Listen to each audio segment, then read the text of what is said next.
کی جو زمین ہے وہ نہ عمران خان کی ملکیت ہے نہ ان کی بیگم بشرا کی ملکیت ہے، وہ ایک ٹرسٹ ہے، اور ٹرسٹ کا ایک قانون ہوتا ہے کہ یہ زمین کسی اور مقصد کے لیے استعمال نہیں کی جا سکتی۔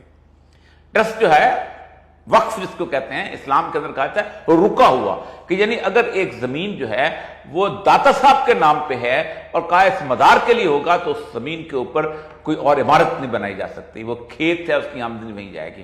تو وہ ٹرسٹ کی جو زمین ہے وہ یونیورسٹی کے علاوہ عمران خان کا ذاتی گھر نہیں بن سکتی تھی، وہ وہاں موجود ہے۔ آپ چاہیں تو وہ 400 ایکڑ زمین جو ہے ایک اسمبلی میں قرارداد پاس کریں اور اس زمین کو کہیں کہ یہ زمین جو ہے بلک ریاض کی جو تھی ہم قابو کرتے ہیں، یہ ایک۔ دوسری، وہ 50-60 ارب جو ہے وہ پاکستان کے سپریم کورٹ کے اکاؤنٹ میں ہے۔ آپ جا کے سپریم کورٹ میں جا کے ایک درخواست دائر کریں کہ جناب یہ پیسہ جو ہے یہ تو بددیانتی کا تھا، اور ساتھ ثابت کریں اور ملک ریاض کو بلائیں اور پیسہ تو نہ پیسہ کہیں گیا نہ زمین کہیں گئی۔ اسی وجہ سے یہ میرے پاس بریگیڈیئر رحیق عباسی، بریگیڈیئر مصدق عباسی، یہ نیب کے ڈی جی ہوتے تھے، ان کے پاس ایک کیس آیا تھا، یہ ان کی رپورٹ تھی کہ جو انہوں نے اس وقت دی تھی، اور پھر اس کے بعد یہ معاملہ ختم ہو گیا۔ اب یہ کیوں اٹھایا گیا؟ وجہ یہ ہے کہ ہمارے دوستوں نے بڑی محنت سے عمران خان کے خلاف 3 کیس نکالے۔ پہلا کیس نکالا توشہ خانہ کا کیس۔ جب توشہ خانہ کیس نکالا تو عدالت نے کہا باقیوں کا بھی بتاؤ، تو عمران خان کا تو ایک گھڑی تھی، یہاں تو ہر صحافی نے گھڑی لی ہوئی ہے۔ یہاں تو حالت یہ تھی کہ کار الاؤ نہیں ہے بی ایم ڈبلیو، اور وہ بی ایم ڈبلیو کار جو ہے وہ رولز ریلیکس کر کے ان کو دی جاتی ہے اور وہ بیچ دیتے ہیں۔ تو ڈالے پڑ گئے کہ یہ تو مسئلہ بن جائے گا، ہمیں بھی بلا لیا جائے گا، ہم نے تو بہت کچھ کیا ہوا ہے۔ دوسرا کیس ان کے خلاف لگا تھا وہ تھا پارٹی فنڈنگ کا کیس۔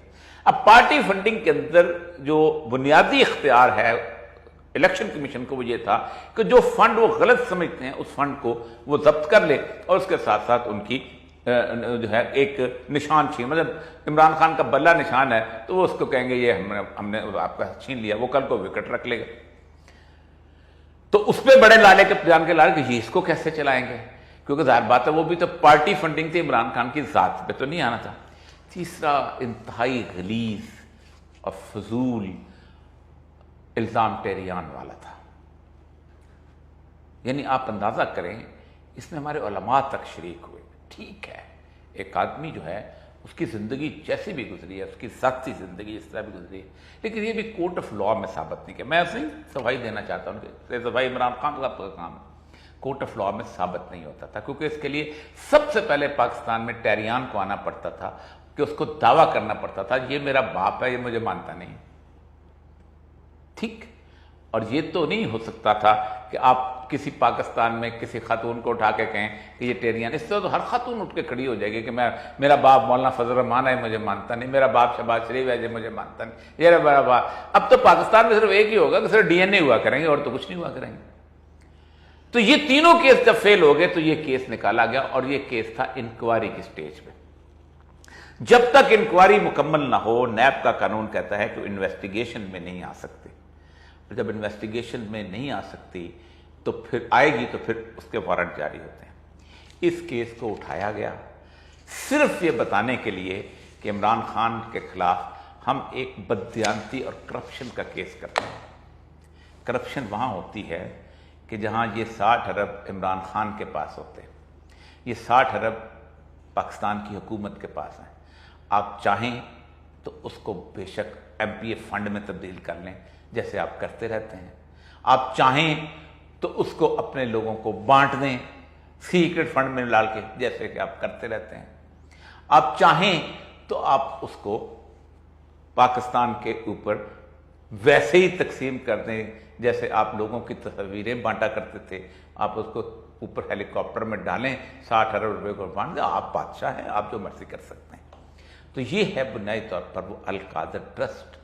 اس لیے بتایا کہ باقی اس ہنگامے کے اندر لوگوں کو ایک باقاعدہ کلیئر پکچر ہونی چاہیے کہ یہ کیس کیا ہے۔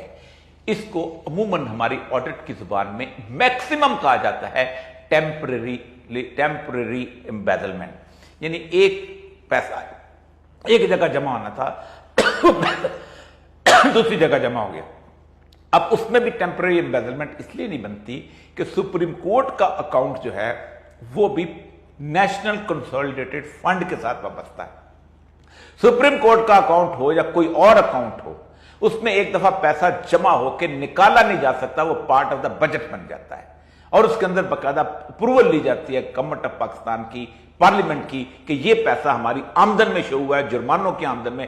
جس طرح آپ روز آپ کو چالان ہوتا ہے، اس چالان کے پیسے اکٹھے ہوتے ہیں اور یہ نہیں ہوتا کہ وہ گلے میں سے پیسے نکال کے سیکٹری ایکسائز یا ایس پی جو ہے وہ خرچ کرتا، نہ، وہ اس کو پاکستان کے اکاؤنٹ میں جمع کراتا ہے اور بجٹ میں وہ آمدن میں شو ہوتا ہے. تو یہ پیسہ 60 ارب پاکستان کی آمدن میں شو ہوا ہے، لیکن پاکستان کا کوئی صحافی آپ کو ایمانداری کے ساتھ اس پہ تبصرہ کرتا نظر نہیں آئے گا. جس نے گواہی چھپائی یا سچ چھپایا، اللہ کے رسول صلی اللہ علیہ وسلم نے اس پر بہت وعید سنائی ہے. دنیا میں تو شاید بچ جاؤ، لیکن گواہی چھپانے پر آخرت میں نہیں بچ سکو گے.